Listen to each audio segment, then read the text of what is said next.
Hey everyone, it's Michael. I hope you're doing well today, and I have a review here for another Spider-Man manga that came out, apparently last year, I guess, towards the end of the year is when I bought it. Spider-Man Shadow Warrior, and it's written and drawn by Shogo Aoki. It's in black and white, just like most manga, but it's published by Scholastic Graphics, which do the Goosebumps graphics comics. If you've read any of those, they're usually fantastic, so I was excited for this. And the cover here, as you can see, looks really cool, and I was really excited about the book, to be honest. This is not the first Spider-Man manga. My favorite so far that I've read that's come out has been Spider-Man Fake Red. I've reviewed that for this channel. I've talked about it on a billion other of my videos because I love Fake Red. I think it's one of the best books of Spider-Man in ages, to be honest. And I wish it got an actual ending. I wish it got to continue. And then I read like the Octo-Girl book, Spider-Man and Octo-Girl, whatever, Volume 1, and it was garbage, and I probably will never get around to reading Volume 2. I haven't decided yet. I don't think it's going to last long, so yeah. And then there's like a Spider-Man Ultraman that I bought, and I haven't read that yet, but I want to at some point.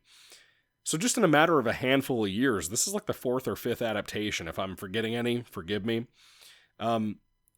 I was interested in this, and it's up front, I want to let you know, just like what comic books should be, in my opinion, it's aimed more towards like 10-year-olds and like 13, 14-year-olds who are not going to think about this book that deeply, and that's okay. If these manga are going to do that in a very Shonen Jump way, I want to make it very clear to you, I love Shonen Jump. My favorite anime and manga is Dragon Ball Z, so I have no issue with that whatsoever.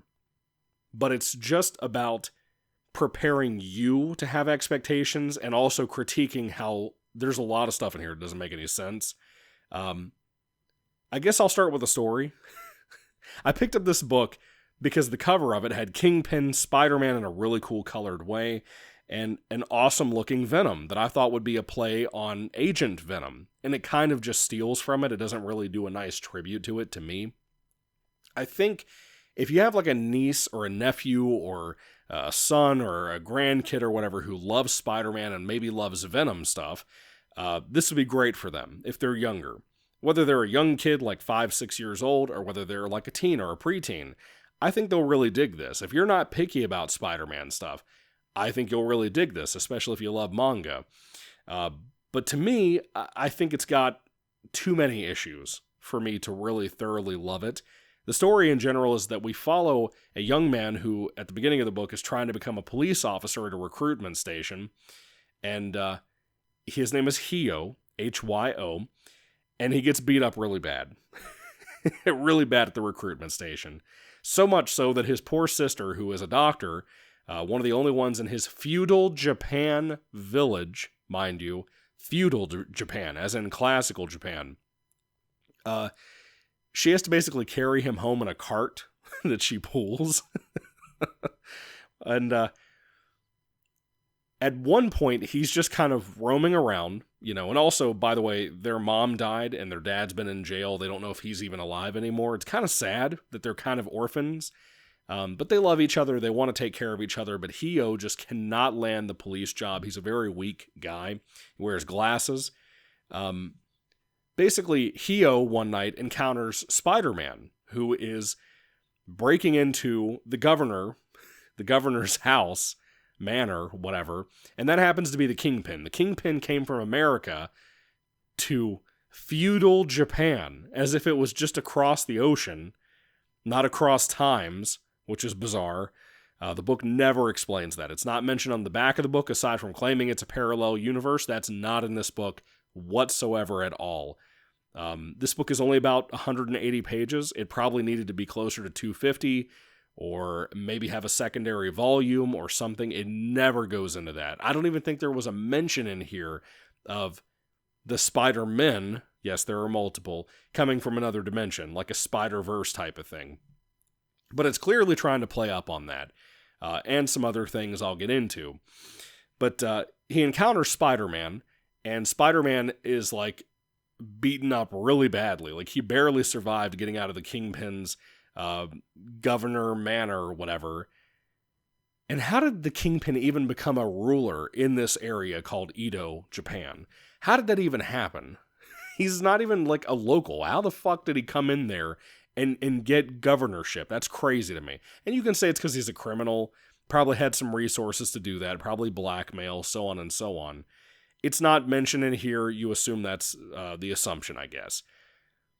But anyway, Spider-Man had a jar that gets broken, and there's a black Venom symbiote in there, and it basically gets on Hio, and Hio becomes like the new Venom.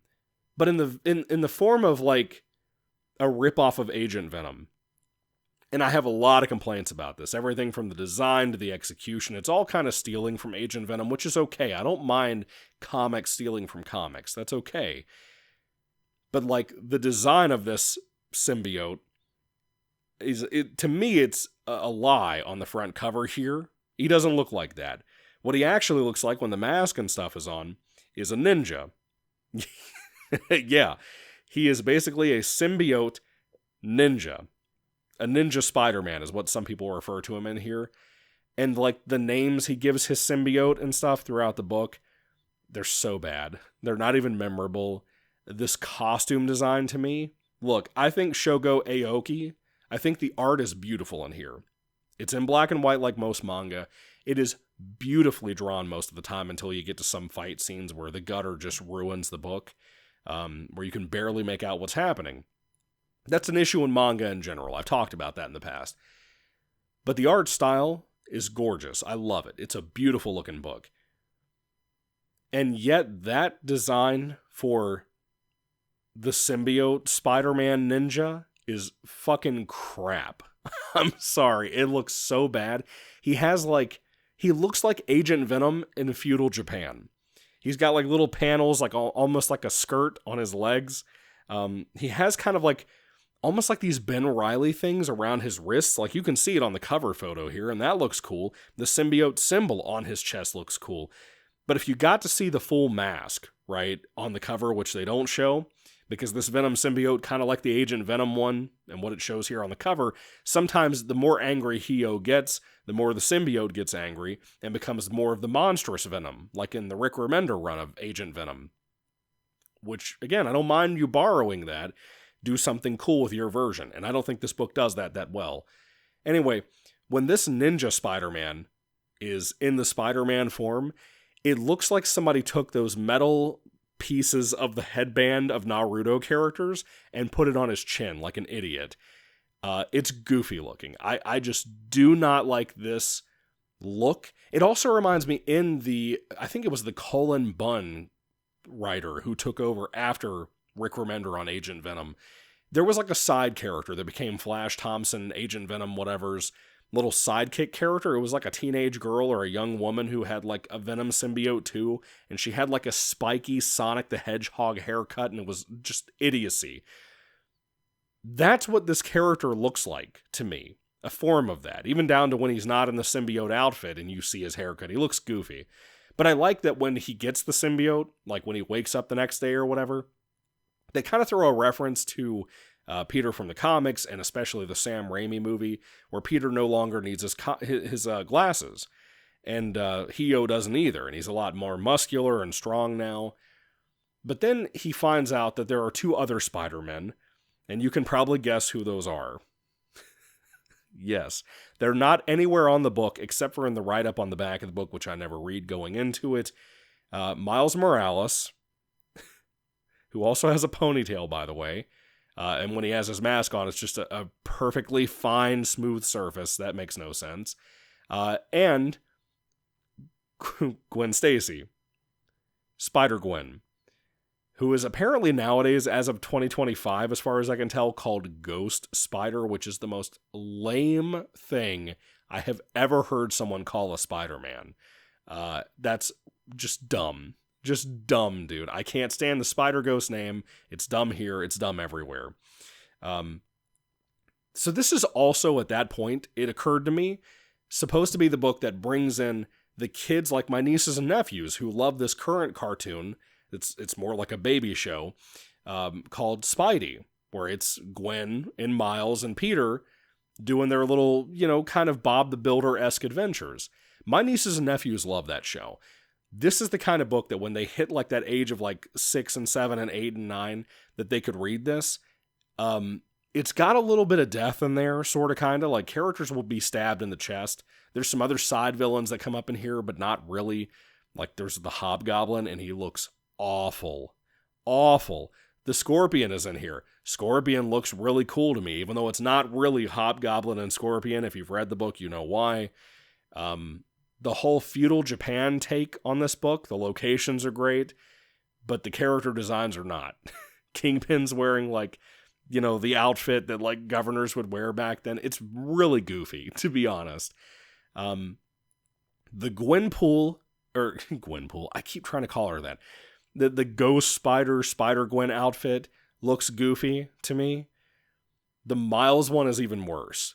Miles Morales' costume in here is his basic, black costume, and then it's like, what is it called? A gi that's just tied around it, like over it, like he's wearing it over his costume, like a bathrobe. Yeah, that's what Miles' costume is in here, and it's horrendous. And then Peter, his Spider-Man costume looks fantastic. He has this huge black spider, very much like the Venom symbiote spider logo thing. And it kind of reminds me of what Ben Reilly's costume was like when he made his secondary costume, his real Spider-Man costume when he took over back in the Clone Saga. The really sharp-looking one, not the hoodie one that everybody loves too. And, like, after Peter recovers and starts helping Hio understand how the Venom symbiote works, and the other two Spider-Men show up into this feudal Japan from all the way in 2026 America, I don't know how that's possible. Again, it's stupid. But when Peter kind of heals up and repairs his costume, he adds on like these Mad Max shoulder pads that look like they're feudal Japan inspired.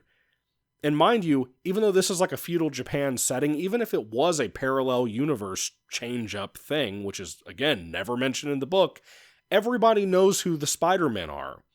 Everyone, all the citizens, they all know who he is. Like, it's shockingly messy. And I don't blame Shogo for this, the writer, creator. I don't blame him or her. I would say that more than likely this is a Marvel issue or a Scholastic issue. There should be no reason that Ghost Spider or Miles should be in this book. It should just be Peter. And at some points it makes no sense for what they do. Like, at one point they're trying to help somebody that Hio knows, and Hio wants to handle Kingpin and his henchmen by himself, and the three other Spider-Men agree to leave him alone as a newbie who has had the symbiote maybe for like 2 days at this point. And 3 Spider-Men have to go leave to help one person just to get away from the current fight between Kingpin and Hio. It's nonsensical. And again, it's aimed at like 10-year-olds and younger and a little bit older, so it doesn't have to make sense. The fights don't have to be super wild and graphic. They're really not. They're very tame, in my opinion, aside from, again, I said people get stabbed a few times, like through the chest, and survive. It feels like the book has an identity crisis. It feels like it was tampered with by editing and Scholastic and whatever, or that maybe Shogo doesn't know what he's doing. I don't know. I don't think it's Shogo. I don't see how you could have this much talent as an artist and be an idiot. I just don't see that being the case. But the writing is not good here. The dialogue is not much better. And Kingpin's motivations don't make a whole lot of sense. He wants that symbiote back. It's wild. But there are some touching moments. There are parts about Hio's parents, and specifically with his dad, that I thought was really moving. I'm not going to spoil any of that, but it was good. It was good stuff, man. And Peter, I like the way Spider-Man is written here. I think he's very good as a leader, very good as kind of a mentor to Hio, but you don't get enough of that.